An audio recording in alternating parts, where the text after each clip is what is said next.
I'm with Scott Humphrey, the CEO of the World Floor Covering Association. Scott, how are you? I'm doing wonderful. How are you, Dave? I'm doing well. I'm doing well. It's great to talk to you again. Good to be back together. Now, you've been traveling a lot. You're out in the field. You're talking to retailers out in the field and on the phone all the time. What are you hearing? What are they telling you as to it relates to business and the level of business? So overall, I'm hearing a lot more positive, probably more than I expected. I can't tell you that that's something that's going to be able to be sustained. A lot of people are on hold because of government policies and crises that are being communicated around the world. But overall, just like your interview with Nick Ferdicia recently, I mean, Nick, you had people walking around behind you during the interview. It's nice to see that, and it's been a while since we've seen it. Overall positive. There are spots that are still being held back. A lot of people see stagnancy as a positive because they've been so used to the downward slide.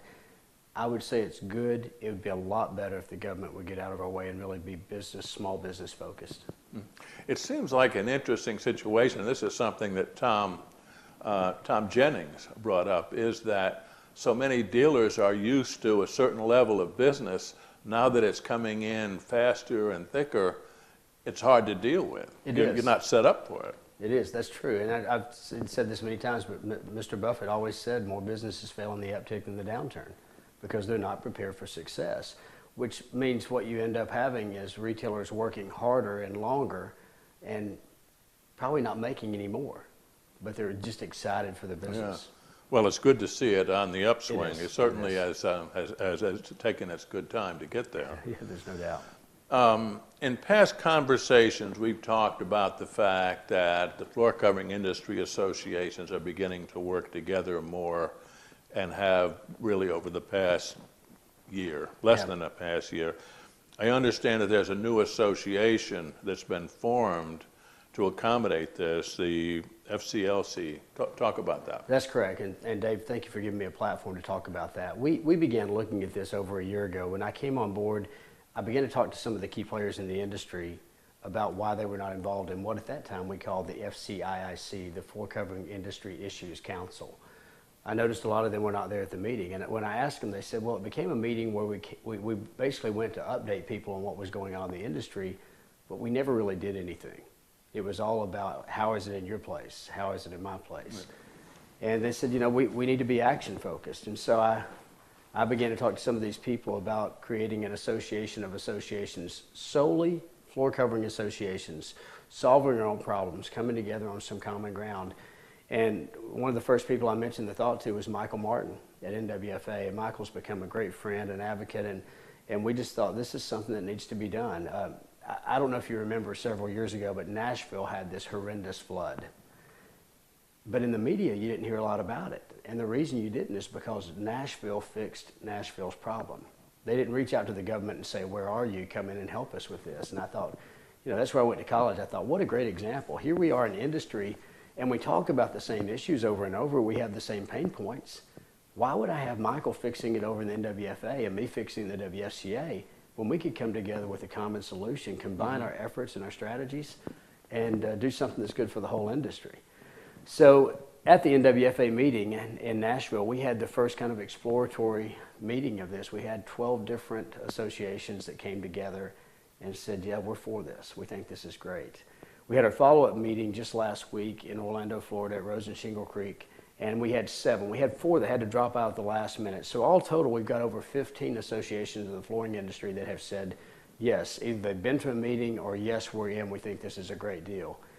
So we had the first meeting, we came together, they changed the name. I was going to call it the Floor Covering Action Council. They said, no, we're leaders. We're the people that are going to be responsible for this. And so Michael Martin created the name Floor Covering Leadership Council, and that's who we are. We came together with a purpose statement. Our purpose statement, I'll read it here, says the Floor Covering Leadership Council exists to identify issues and develop solutions that lead to the success of the floor covering industry and its professionals. And so we began to look at what are those issues? What are the pain points?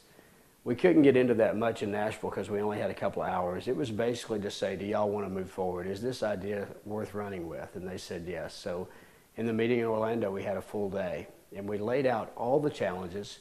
We went around the table. What are your pain points? What are you doing that's working? We listed them all on a sheet, and then we let people vote. Which are the ones that matter the most? And we came up with 3, and what we did is we elected officers. So I'm going to be the chair for the first 2 years. It's a 2-year stint. My vice chair is Michael Martin. And then we decided to have champions of these issues.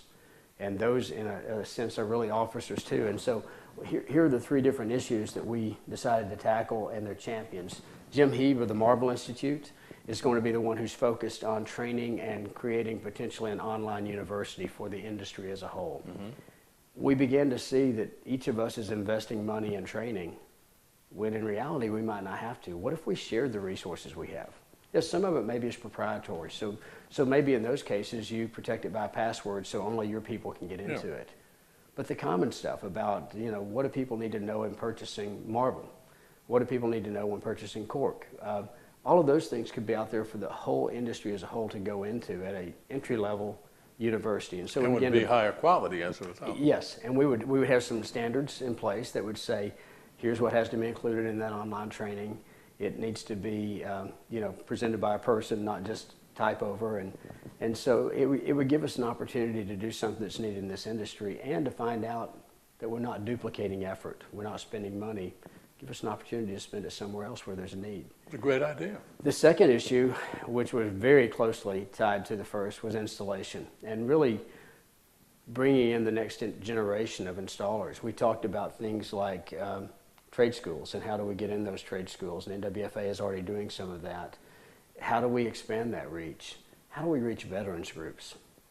Here are people who have sacrificed for us. What a great opportunity to give back. Let's bring them in. Let's teach them to install. If they have physical drawbacks where they can't install, they can inspect. I mean, there are a lot of things in this industry that they can do, and they can make a good livelihood doing it. And so Robert Varden is the one who's going to be the champion of that, Robert from CFI. And then Kim Odekirk of the FCICA is going to head up the third, which is the issue of communication and coordination between all of these great associations within the flooring industry.